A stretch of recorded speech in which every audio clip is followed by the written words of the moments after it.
Bonjour Jean-Sébastien, est-ce que tu peux déjà te présenter un petit peu, puis nous raconter le parcours qui a fait qu'aujourd'hui tu es à la tête de cette entreprise? Bonjour Marie, bonjour à tous et à toutes. Oui, alors qui je suis? Je suis avant tout un père de famille, donc marié, deux enfants, et puis je suis aussi quelqu'un qui a déjà une expérience entrepreneuriale puisque je suis à la troisième création d'entreprise. Et par ailleurs, j'ai été agent général d'assurance. J'ai travaillé pour AXA, puis ensuite j'ai travaillé pour un grand groupe mutualiste qui s'appelle aujourd'hui Aesio. Et le constat, c'était que quand on parlait de protection sociale aux TPE, PME, globalement, c'était un sujet qui était perçu comme particulièrement complexe, et à raison, puisque chaque acteur a son vocabulaire. C'est aussi un sujet qui est perçu comme dangereux sur différents aspects, parce que quand vous mettez en place, vous changez des éléments, eh bien, pour les collaborateurs, ça a un impact significatif. Et puis les personnes qui prennent la décision pour tout le monde, donc avec les risques derrière d'avoir des reproches. Et puis par ailleurs, il y a toute la problématique légale, c'est-à-dire de conformité des garanties, la conformité vis-à-vis des évolutions légales à droite à gauche, la rédaction de documents juridiques comme la décision unilatérale, il y a les questions d'aller chercher l'ensemble des documents. Donc quand j'étais face à des interlocuteurs, la plupart du temps j'étais face à des gens qui voulaient bien faire, mais qui disaient mais si jamais je mets le doigt là-dedans, dans quelle galère je me mets. Donc souvent le choix est relativement simple, c'est je prends le minimum, je mets en place le minimum et puis après je laisse les gens se débrouiller dessus, ce qui génère des frustrations, ce qui fait que les gens sont mal couverts et tout, pas de politique sociale ou en tout cas un message qui est quand même assez mauvais envoyé aux personnes qui rejoignent l'entreprise. Et donc on s'est dit bah il y avait peut-être quelque chose à faire pour améliorer tout ça, pour accompagner les RH, accompagner les experts comptables sur les petites entreprises et faire en sorte effectivement que ce genre de problématique soit gérée, et quand je dis qu'elle soit gérée, ça soit même optimisé dans l'intérêt de la politique sociale des différentes entités. C'est une idée que tu as eu tout seul et que c'est un projet que tu as décidé de monter tout seul ou tu as été entouré de d'autres personnes avec qui tu as collaboré ou c'est comment est-ce que tu peux nous raconter un peu la jeunesse du coup de Vasa, comment ça s'est monté dans les faits, nous raconter un petit peu l'historique, qu'on se mette un petit peu dans le bain?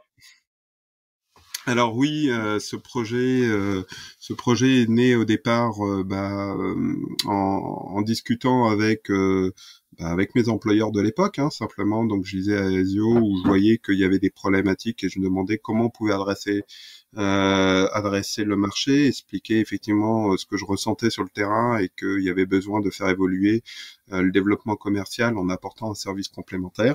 Le problème, c'est que j'étais sans doute un petit peu trop en avance et puis je demandais des choses à des méga structures qui n'étaient pas en capacité de pouvoir réaliser ce genre de choses. Donc, puisque mon ancien employeur ne pouvait pas le faire, bah, je me suis dit, bah, je vais le faire. Je vais le faire comme un grand. Et donc, je me suis lancé avec un ami et on a décidé effectivement de tenter la chose. On avait rien du tout avec nous, juste une idée, pas de développeur, pas de chercheur, que dalle, etc. Et il fallait tout construire. Et puis au fur et à mesure, on a rencontré des gens assez exceptionnels qui ont été assez fous pour croire au projet. Et donc là, on a une équipe assez incroyable, je crois, où la quasi-totalité, enfin même la totalité des cadres ou même des CDI sont rentrés au capital. Et d'aujourd'hui, on est beaucoup d'associés et on travaille avec une équipe composée de développeurs de haut niveau. On a des chercheurs de haut niveau, on a des personnes qui travaillent sur des questions d'intelligence artificielle, et puis par ailleurs, on a aussi des gens qui sont des experts du domaine de la protection sociale. Du coup, c'est vraiment ton parcours en fait je pense que ça peut résonner avec le parcours de pas mal d'entrepreneurs. Moi aussi, c'est comme ça aussi que j'ai évolué. On part d'une idée, puis en fait, on se rend compte qu'on peut pas la mettre en œuvre vraiment comme on l'avait imaginé de base, donc ça évolue, puis on s'entoure d'autres personnes et ça évolue, ça évolue. Et ce que tu dis, c'est aussi ça qui a Moi, j'avais eu un vrai coup de cœur en fait pour le projet Vasa quand Sarifou, qui fait partie de l'équipe de Jean-Sébastien, était venu me chercher pour me proposer de discuter. Et pour être totalement honnête, en fait, au début, le sujet de la protection sociale, je m'étais dit comment je vais pouvoir faire des contenus intéressants et un peu dynamiques et un peu fun sur ce sujet-là, parce que vraiment, protection sociale, c'est un sujet, tout le monde trouve ça trop sérieux, trop barbant, trop compliqué, trop et pas grand monde a envie de s'y intéresser en fait. Donc déjà, c'était assez courageux de ta part de vouloir se lancer dans ce secteur-là. On a l'impression que, je sais pas, j'ai pas l'impression qu'on se dit que tout a été fait, mais en tout cas, faut avoir le courage d'y aller parce que c'est vraiment pas sexy en fait de créer une boîte dans le domaine de la protection sociale.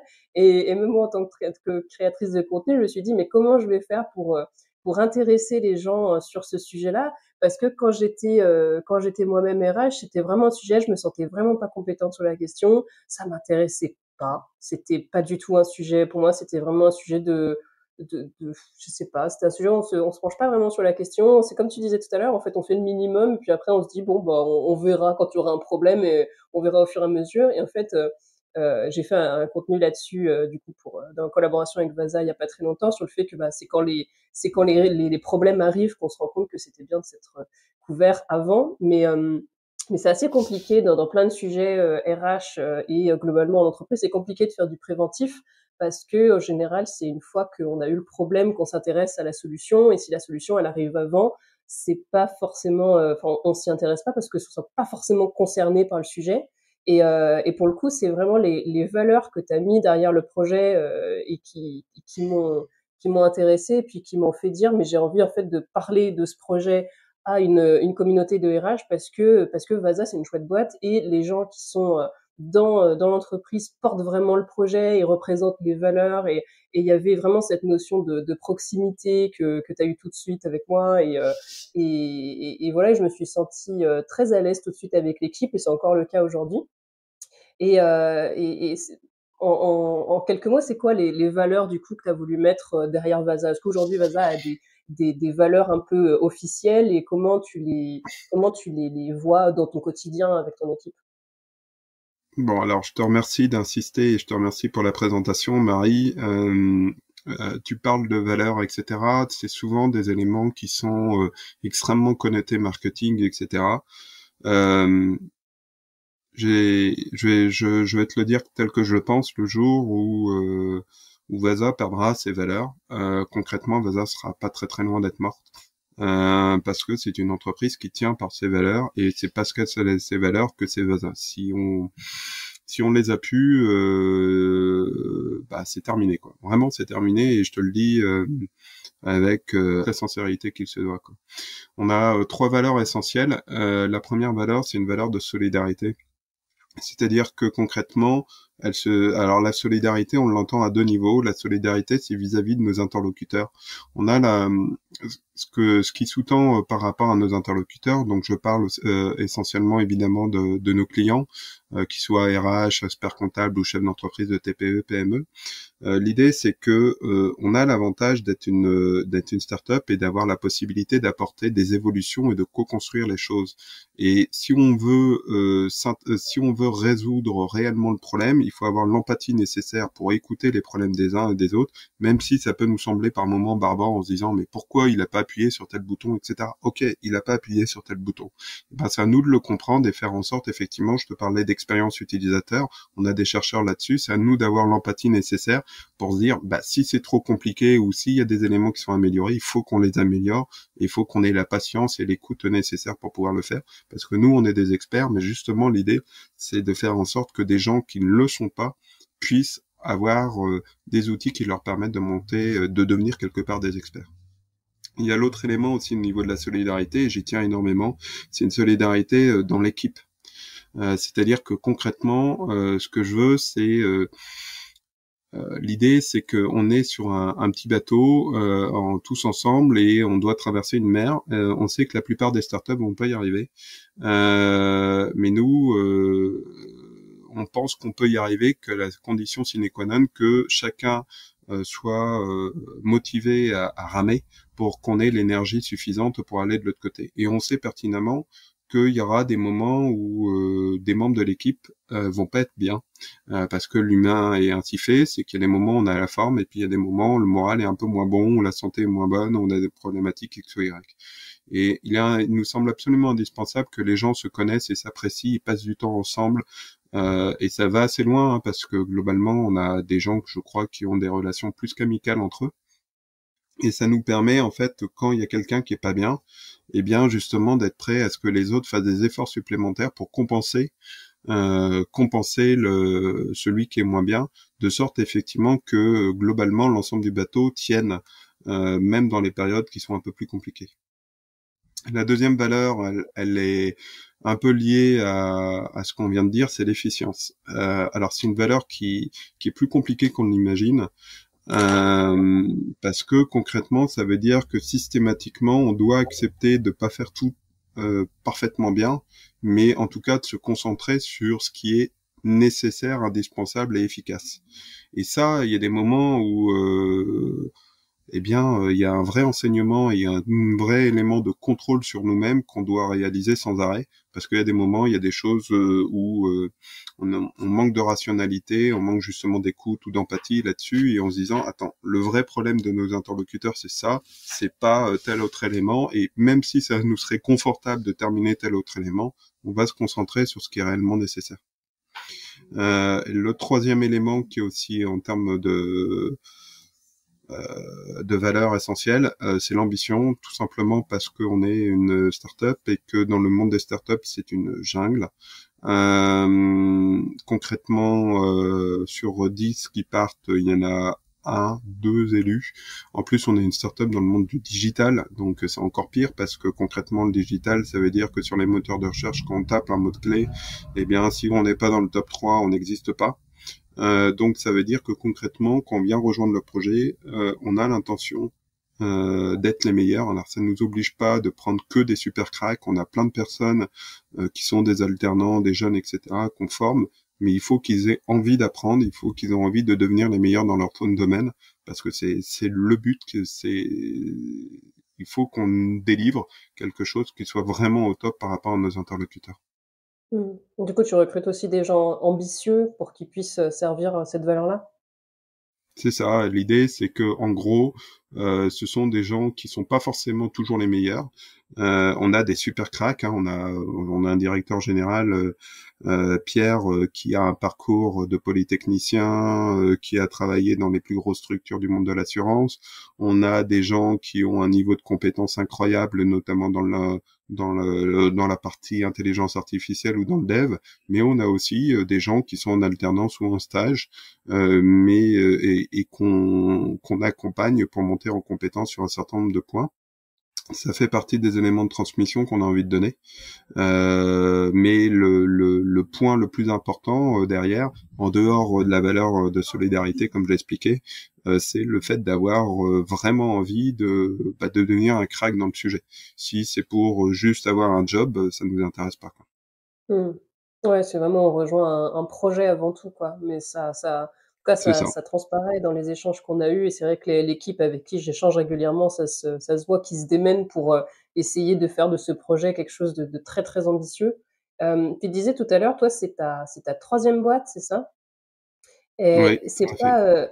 c'est pas, trop difficile de t'être lancé dans ce 3e projet? Comment tu vis, l'entrepreneuriat? Comment tu vis le fait que ce soit ta 3e boîte aujourd'hui au niveau de ton parcours? Comment ça s'inscrit et comment tu te s'il y a un conseil que tu peux transmettre, aux éventuels entrepreneurs qui regardent aussi, cette interview? Alors, c'est pas trop compliqué d'être entrepreneur. C'est un truc un peu fou. Mais maintenant, c'est pour des personnes qui ont envie, effectivement, et qui ont ce tempérament. Donner des conseils, c'est toujours un petit peu compliqué sur cet aspect-là, parce que ce que j'observe, et je le dis sans modestie, c'est que il y a autant d'entreprises que d'entrepreneurs. Donc, quel est le Mmh. bon modèle et pourquoi il faut entreprendre, etc. J'ai pas encore trouvé d'éléments évidents. Moi, ce que je peux simplement dire, si je parle de moi, c'est que je suis un mauvais salarié. Je suis difficilement manageable. J'ai toujours des idées à droite à gauche. J'ai toujours, quand on me demande quelque chose, j'ai toujours le réflexe de dire mais pourquoi il faut faire ci, si c'est pas de sens ou si c'est pas cohérent.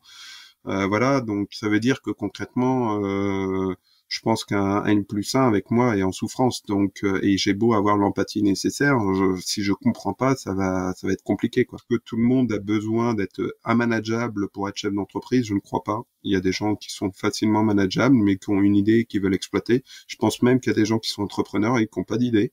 Et ça peut marcher aussi. Il faut simplement avoir la foi, entre guillemets, dans ce qu'on fait. Et parce que ouais, peut-être que pour reprendre ce que me disait un investisseur, il me disait qu'il fallait avoir le feu sacré. Donc c'est peut-être ça le truc, c'est-à-dire bah on va avoir des moments beaucoup plus intenses, en bien comme en mal. Il faut accepter ce genre de choses, faut peut-être même le souhaiter et être prêt à avoir l'énergie. Enfin, il faut cette énergie qui permet de passer ces étapes. Oui, oui, c'est vrai que il y a pas que cette forme d'entrepreneuriat-là, mais c'est vrai que c'est cette forme d'entrepreneuriat dans laquelle je me retrouve aussi, vraiment, vouloir, aider à trouver des solutions à une problématique qu'on a identifiée, à laquelle on se sent vraiment, rattaché parce qu'on l'a vécu, parce qu'on a vécu des problématiques et parce qu'on a vraiment envie, coûte que coûte, de résoudre cette problématique. Et ma question, ouais, c'était comment tu gardes aussi la motivation? Parce que moi, des fois, c'est vrai qu'il y a des moments où je suis assez découragée par le monde de l'entreprise, de voir des comportements qui me plaisent pas, des gens malheureux. Je vois des RH qui sont au bord du burn-out, qui sont en crise de sens, qui sont vraiment pas bien dans leur job. Et des fois, ça me touche, comme je suis quelqu'un de très empathique, ça me touche. Comment tu gardes justement ce feu sacré pour continuer à aller vers ce sujet qui en plus est un sujet qui est complexe et que peu de gens peuvent comprendre et que peu de gens peuvent vraiment. J'imagine que ça doit pas être tous les jours que tu rencontres quelqu'un qui comprend vraiment beaucoup de choses à la protection sociale. Donc peut-être que des fois ça isole un peu. Alors c'est ton équipe, mais voilà comment tu gères ça au quotidien? Alors, c'est une vaste question, tout ça, mais donc je te confirme qu'effectivement il y a des hauts et il y a des bas. Il y a des choses assez extraordinaires. On a des extrêmement, il y a plein de belles choses là qui depuis le début de l'année sont en train de nous arriver. Et puis en même temps, il y a des moments où on a des galères, mais des galères, on se demande même comment on peut les surmonter. Donc oui, c'est effectivement quelque chose. Et j'ai tendance à penser que plus l'entreprise va grossir, plus les vagues sont fortes. Et donc plus ça tangue et au lieu de stabiliser tout ça, on a tendance à effectivement à amplifier simplement le mouvement des vagues. Ce qu'il faut comprendre, c'est que pour atteindre ce but, on développe un certain nombre de technologies. On a des chercheurs, je parlais des chercheurs en expérience utilisateur, on a des chercheurs en intelligence artificielle, on développe des outils de haute technologie et tout ça. Le paradoxe, c'est que ça vieillit. Ça vieillit très très vite et c'est pas suffisant, en tout cas pour moi, en termes de motivation. Faire des trucs cool entre guillemets n'est pas suffisant. Ce que j'ai envie, c'est que ce projet, et d'ailleurs je pense que c'est le lien commun avec l'équipe, c'est que si on réussit à faire ce qu'on veut faire, l'idée c'est qu'on développe une politique RH que je crois intéressante pour les personnes qui s'intéressent réellement à la problématique RH, la problématique de management, la problématique de l'inclusion des différents collaborateurs sur un projet collectif. L'idée, c'est que je suis un start-upper aujourd'hui, donc un chef d'entreprise de 18 collaborateurs. Hier, j'étais un secrétaire CHSCT, donc je travaillais avec les services RH, etc. D'ailleurs, on avait des bonnes relations. Et l'idée, c'est que ce qu'on a envie de faire, c'est essayer de pas retrouver les problèmes que je trouvais auparavant et qui généraient de la souffrance, quand bien même j'avais des interlocuteurs RH qui cherchaient à résoudre les problèmes. Bah oui, mais le RH, on le sait, dans les entreprises, c'est celui qui est censé résoudre les problèmes avec aucun moyen, et qui est souvent le dernier à être écouté. Et donc là, la question, c'est comment on peut construire un business model une entreprise où les gens se sentent bien, ils ont envie de s'investir et puis que ça donne du sens à l'ensemble de leur activité. Et si on arrive à développer Vasa, comme on souhaite le faire, ça va aller au-delà de simplement une boîte tech sympa et tout, blablabla. L'idée, c'est que ce que j'ai envie, c'est que derrière, on se dise comment ils ont réussi. Ils ont réussi en développant effectivement un certain nombre de solutions au niveau de leur entreprise. Et les gens dans leur entreprise n'ont jamais lâché, quand bien même il y a eu des moments difficiles. Et peut-être qu'il y a un modèle économique qui consiste à prendre en considération réellement l'humain. Et si on arrive à faire ça, je pense que notre impact il sera très au-delà de la problématique des technos qu'on va développer. Tu peux nous partager un petit peu ce que tu m'en as parlé en off, mais j'ai envie qu'on en parle aussi dans cette interview de pratiques RH justement te porte un petit peu là-dedans et puis qu'est-ce que tu as pu mettre en place et qui te donne envie de continuer et puis les résultats que tu as aujourd'hui et qui peut-être te poussent à continuer dans cette façon de gérer les RH de manière vertueuse, j'ai envie de dire. Qu'on expérimente, de temps en temps, on se plante aussi, soyons très clairs, mais que concrètement, aujourd'hui, je crois qu'effectivement, on a un super résultat. Objectivement, j'ai une équipe, ouais, je crois, enfin, de toute façon, c'est même pas je le crois, c'est que tout le monde me le dit. Donc, dès que les gens sont un peu travaillent un peu avec l'équipe, partagent du temps avec cette équipe-là, ils disent bon écoute, t'as une équipe de folie. Et je crois que quand je dis que j'ai une équipe de folie, il faut pas comprendre uniquement une équipe où il y a que des super cracks. C'est pas le cas, comme je disais. C'est justement le fait qu'il y a un mix de personnes. J'ai des gens qui ont l'âge de la retraite. J'ai des gens qui ont 18 ans. J'ai des gens de toute communauté, c'est-à-dire des gens des Français avec la nationalité française et qui ont toujours été Français depuis des générations et des générations, et puis d'autres qui n'ont toujours pas la nationalité française, sur lesquels il faut accompagner sur des questions de papier ou je ne sais trop quoi. Certains même qui parlent pas forcément très très bien français. Et tout ça, ça fait un melting pot assez incroyable et de gens qui se tiennent par les mains, etc. et qui se supportent et qui se soutiennent en permanence. Souvent, j'entends les gens dire on n'arrive pas à avoir des développeurs. Quand on a des développeurs, il faut ils veulent jamais. Enfin, il faut faire que du télétravail, etc. Moi, mes développeurs, ils sont j'ai une liste de CV qui attendent en développeurs. Si j'avais besoin de recruter 3 développeurs demain, je pourrais embaucher 3 développeurs supplémentaires. Et très clairement, en fait, souvent ces gens-là sont des gens qui sont passionnés par le code. Il faut leur donner des super conditions de travail. Et ces super conditions de travail, en fait, on se rend compte qu'elles coûtent rien par rapport au salaire. Mais vraiment rien. C'est-à-dire qu'en gros, nous, tu viens chez nous, on a des écrans 52 ou 54 pouces, enfin je sais plus, etc. Et j'observe qu'il y a personne qui leur propose ce genre de matériel. Mais en fait, c'est juste un élément. Je parlais d'efficience. Quand ils ont des écrans aussi importants, ça leur permet tout de suite de pouvoir avoir une notice, de coder et de voir la réalisation du code. Et pour eux, c'est évidemment extrêmement confortable. Mais pour l'entreprise, mais ça devrait être un élément, je veux dire, mais ça coûte pas si cher que ça par rapport à un salaire, et il arrive à produire 15, 20, 30% plus vite, et lui, il est content parce qu'il voit, enfin, bon, mais pourquoi ne pas leur donner, effectivement, tout de suite, tout le matériel qu'ils ont besoin? On voit souvent en fait les entreprises faire des économies de bout de chandelle pour essayer moi j'en ai vu des entreprises pour qui j'ai été RH qui essayaient de gratter un petit peu par-ci, un petit peu par-là dans l'idée de faire des économies et en fait je sais pas si ça a été vraiment chiffré le coût que ça a aussi au niveau du moral des troupes. Si juste l'équipe elle a un projet commun et qu'elle a envie d'avancer dans le même sens, que les gens s'entendent bien et qu'ils ont des bonnes conditions de travail et qu'ils ont envie d'aller au boulot, en fait, c'est juste ça qui est important. Après le reste, les gens sont capables d'accepter pas mal de choses s'ils aiment leur travail et ça, même si je me réfère, ouais, à mon expérience personnelle, mais j'ai pu travailler avec des équipes hyper soudées, où on n'avait pas forcément des très, très gros moyens dans l'entreprise et ou un très gros salaire et en fait, je m'en fichais parce que juste, j'étais fière de l'entreprise pour qui je travaillais et j'avais envie qu'elle aille loin. Occasion de reparler, je pense, dans les prochains mois des pratiques aussi de Vasa puisque je vais continuer, à créer du contenu pour parler notamment de cette.